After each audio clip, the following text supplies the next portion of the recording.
Ini punya siapa nih Jupiter nih? Kami masih bersama analis komunikasi politik Universitas Padjadjaran, Pak Kunto Adi Wibowo. Pak Kunto.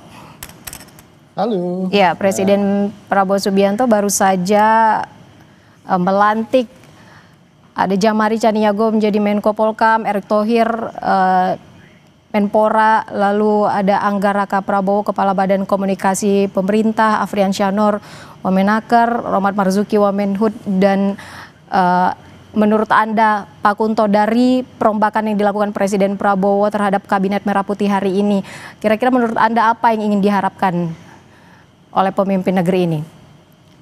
Ya, sebelum ke sana paling tidak saya ingin memberikan beberapa catatan. Yang pertama adalah dengan Mas Angga yang Wamen Komdiji ini kemudian merangkap sebagai Kepala Badan Komunikasi Pemerintah, tampaknya Pak Prabowo memang ingin benar-benar serius memperbaiki komunikasi pemerintah. Jadi dalam perspektif Pak Prabowo, problem komunikasinya bukan ada di presiden, tapi problem komunikasinya ada di pemerintah. Makanya kemudian PCO ditransformasikan tadi menjadi Badan Komunikasi Pemerintah, dan ada orang kepercayaan Pak Prabowo di situ, Pak Angga Raka Prabowo, yang kemudian juga merangkap jadi Wamen Komdiji gitu. Itu salah satu yang kemudian kelihatan. Yang kedua tadi juga disinggung dan jadi dalam surat keputusan juga digarisbawahi soal reformasi kepolisian, dan di sini ada Pak Ahmad Doviri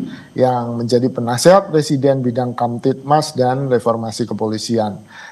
Ini mungkin ingin menjawab paling tidak concern atau perhatian masyarakat, terutama setelah aksi unjuk rasa kemarin ya, akhir Agustus, yang menelan korban jiwa, lalu kemudian ada diindikasikan ada kekerasan dari kepolisian, yang kemudian tuntutan masyarakat adalah ya harus ada reformasi kepolisian secara menyeluruh, dan itu dijawab dengan diangkatnya penasehat presiden ini. Apakah ini sesuai dengan tuntutan masyarakat? Tentu tidak, karena tuntutan masyarakat kan ingin ya semua termasuk Kapolrinya harusnya diganti dong kan gitu. Tapi mungkin ini bentuk negosiasi yang terbaik yang bisa dihasilkan dari Pak Prabowo hari ini. Lalu kemudian kalau saya juga melihat bahwa penambahan wakil di Badan Gizi Nasional ini menunjukkan, terutama di situ ada Bu Nanik Sudayanti yang juga punya kiprah di media massa dan komunikasi, yang menurut saya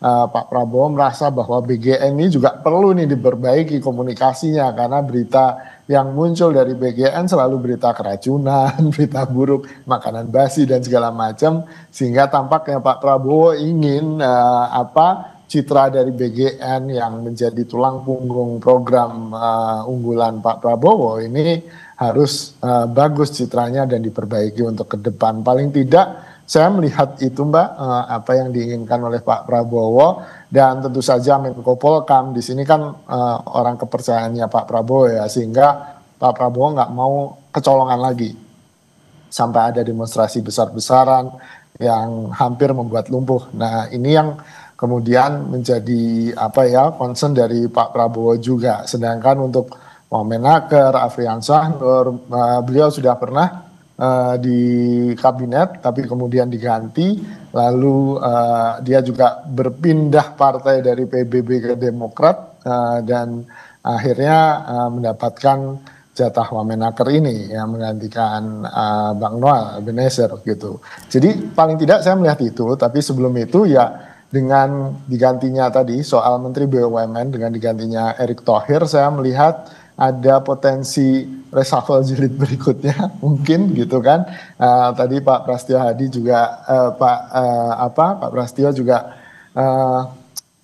agak diplomatis jawabannya ya, ini nanti dikonsolidasikan dengan Danantara, akan dievaluasi apakah masih perlu Kementerian BUMN atau tidak. Baik. Lalu itu yang kepala PCO juga ini warisan dari pemerintahannya Pak Jokowi, kepres Pak Jokowi, dan tampaknya Pak Prabowo ingin memperbaiki itu, ingin kemudian warisan dari Pak Jokowi ini diselaraskan dengan program dan keinginan beliau. Gitu. Ya, Pak Kunto, usai pelantikan tadi Mensesnek Prasetyo Hadi kan sempat menyinggung soal masih mau membenahi operasional BUMN. Apa yang Anda lihat dari sini, Pak Kunto?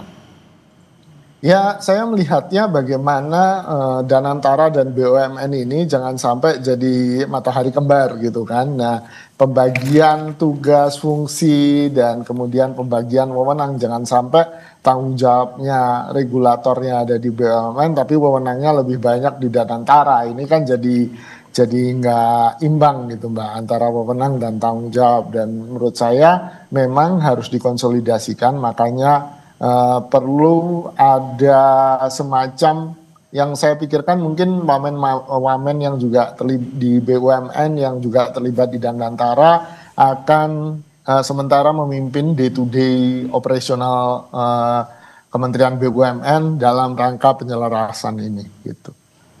Baik, berarti perombakan ini memang ada sangat erat kaitannya dengan situasi yang terjadi di masyarakat belakang ini, seperti yang Anda katakan bahwa Presiden Prabowo ingin memperbaiki komunikasi pemerintah begitu ya, dan ini merupakan bentuk negosiasi terbaik begitu yang dilakukan oleh Presiden Prabowo dalam perombakan kali ini. Pak Kunto Adiwibowo, analis komunikasi politik Universitas Padjadjaran, terima kasih banyak bergabung bersama kami dalam Breaking News dan dialog bersama Pak Kunto.